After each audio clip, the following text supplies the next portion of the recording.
আওয়ামী লীগকে নিষিদ্ধ করার একটা দাবি আছে, সরকারের মধ্যেও আছে, ছাত্র যে আন্দোলনকামী ছাত্রদের মধ্যেও আছে, কিন্তু আরেকটা পক্ষ আছে যে মনে করছে যে নিষিদ্ধের যে সিদ্ধান্ত এটা ঠিক হবে না। আপনি কি মনে করেন যে সামনে নির্বাচনে আওয়ামী লীগ অংশগ্রহণ করতে দেওয়া উচিত কিনা, বা তাদেরকে নির্বাচন থেকে দূরে সরে রাখা, অথবা তাদের নিষিদ্ধ করা উচিত অথবা উচিত নয়? দেখুন, আমি এক সময়ের একজন রাজনৈতিক কর্মী হিসাবে এবং পরে ধরেন পেশাদার সাংবাদিক হিসাবে, হ্যাঁ, যে অবজারভার, পলিটিক্যাল অবজারভার, আমি সেই হিসাবে আমি মনে করি একটা রাজনৈতিক দলকে নিষিদ্ধ করার কতগুলো গ্রাউন্ড থাকতে হয়। কেন নিষিদ্ধ করা হবে? একটা কথা বলা হয়ে থাকে যে স্বাধীনতার পর জামায়াতকে নিষিদ্ধ করা হয়েছিল। আওয়ামী লীগেরা বলতো যে বঙ্গবন্ধু নিষিদ্ধ, কেবল জামাত না, জামাত সহ নিজামে ইসলামী, মুসলিম লীগ, কয়েকটি ইসলামী দল যারা মুক্তিযুদ্ধের বিরোধী অবস্থানে ছিলেন। বঙ্গবন্ধুর সরকারের আমলে সমস্ত ধর্মীয় রাজনৈতিক দলকে নিষিদ্ধ করেছিল। কেন? আমাদের রাষ্ট্রীয় যে 4 মূলনীতির মধ্যে ধর্ম নিরপেক্ষতা ছিল অন্যতম। তো ধর্ম নিরপেক্ষ রাষ্ট্রে ধর্মীয় কোন রাজনৈতিক দল থাকতে পারে না, এটা এথিক্যালি থাকতে পারে না।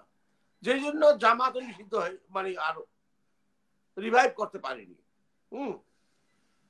জামায়াতকে আওয়ামী লীগ নিষিদ্ধ করবে, জামায়াতকে কত কিছু করবে এটা শুনে আসছি আমরা বিগত দিনগুলোতে, কিন্তু করে নাই। কেন করে নাই? জামাত ছিল একটা ট্রাম্প কার্ড আওয়ামী লীগের কাছে। জামায়াতকে আওয়ামী লীগ ব্যবহার করেছে সময়ে সময়ে, যখন এই পলিটিক্যাল একটা সিচুয়েশন তৈরি হয়েছে, অমনি জামাতকে ব্যবহার করেছে। যেমন 96-এ জামায়াতকে সঙ্গে নিয়ে তারা বিএনপির বিরুদ্ধে আন্দোলন করেছে, হ্যাঁ, সে গ্রাম্য মোড়লদের মতো। তারপরে আবার জামায়াতকে লাথি মেরে বের করে দিয়েছে আবার ওখান থেকে। তো আওয়ামী লীগ শেষ মুহূর্তে জামায়াতকে নিষিদ্ধ করেছিল কোন মানে বুদ্ধিতে, এটা আমি বুঝি নাই। ওরা বুঝতে পারে নাই।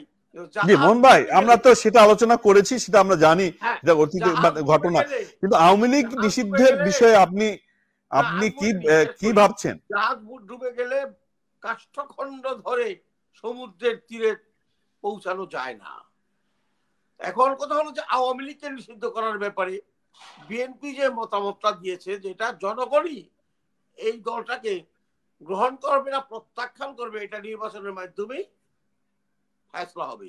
সেই নির্বাচনে যদি আওয়ামী লীগ অংশগ্রহণ করতে পারে, তাদের যদি সেই অ্যাবিলিটি থাকে, জনগণ যদি তাদেরকে মাঠে নামতে দেয় বা নামতে দিতে হবে যদি তাকে নিষিদ্ধ করা না হয়, একটা আইন করে, সেই আইন লাগবে।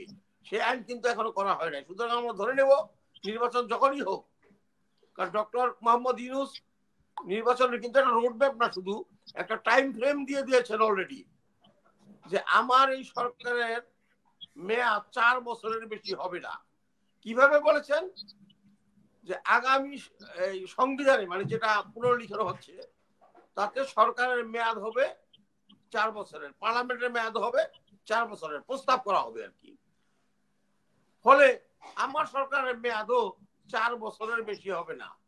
এখানে একটা দারুণ ফাঁক আছে। 4 বছরের বেশি মানে কি 4.5 বছর হলে তো 4 বছরের কম, 2.5 বছর হলেও 4 বছরের কম, 3.5 বছর হলেও 4 বছরের কম, মানে নট এক্সিড 4 ইয়ার্স।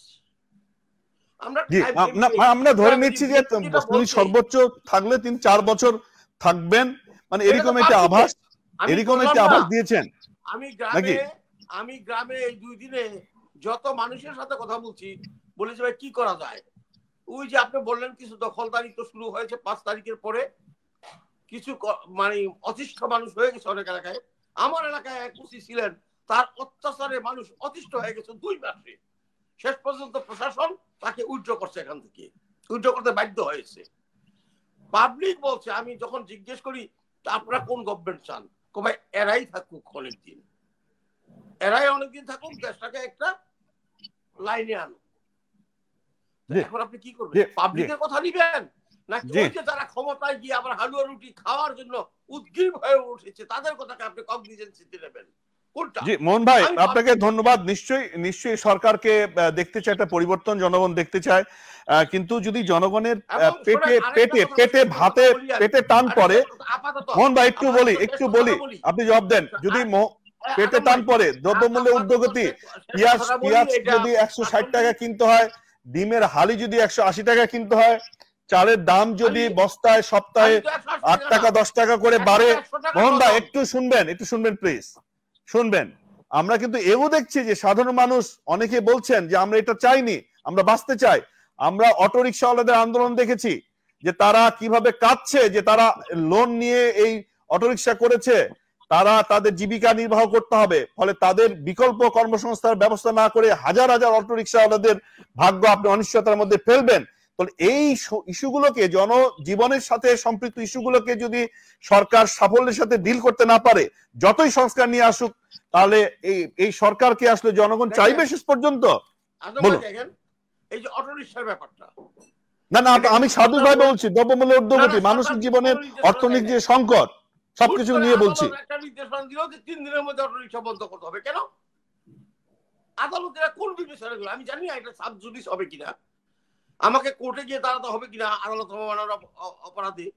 যেই বিচারকরা এটা দিয়েছে, আমি তাদেরকে প্রশ্ন করতে চাই, আপনারা কি সারা দেশের লক্ষ লক্ষ অটোরিকশা চালকের রুটি রোজগার কথা ভেবেছেন? এটার যে পেছনে যে আছে আমদানিকারক, পাইকারি বিক্রেতা অটোরিকশার, ব্যাটারি, তাদের কথা চিন্তা করেছেন? আপনি দিয়ে দিলেন একটা। ধন্যবাদ আপনাকে, আপনার কাছে আসবো। কেন?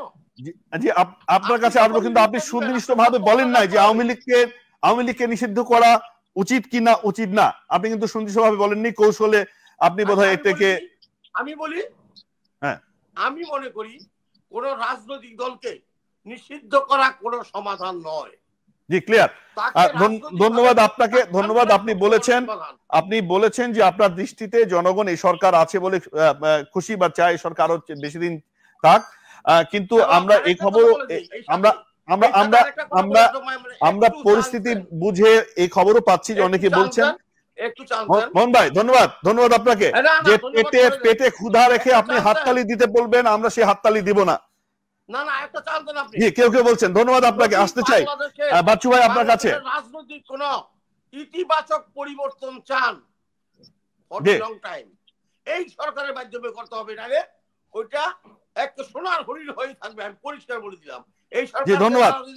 ধন্যবাদ। আমরা দেখেছি, আমরা রাজনৈতিক দলগুলোকে এই বক্তব্য দিতে দেখেছি যে এই সরকার যদি ব্যর্থ হয় তাহলে অনেক কিছুই ব্যর্থ হবে, ফলে এই সরকারকে সহযোগিতা করা দরকার। দলগুলো সহযোগিতা করছে, সে নীতিতে তারা এগুচ্ছে, কিন্তু কেউ যখন সময়ের সাথে সাথে নানা ঘটনা প্রবাহে কেউ আবার প্রশ্ন তুলছেন যে সরকারের যে আসলে কতদিন থাকবে, সরকারের দায় দায়িত্ব, তার প্রায়োরিটি কি, ফোকাস কি, এটা নিয়ে নানা রকম বিতর্কও তো আছে।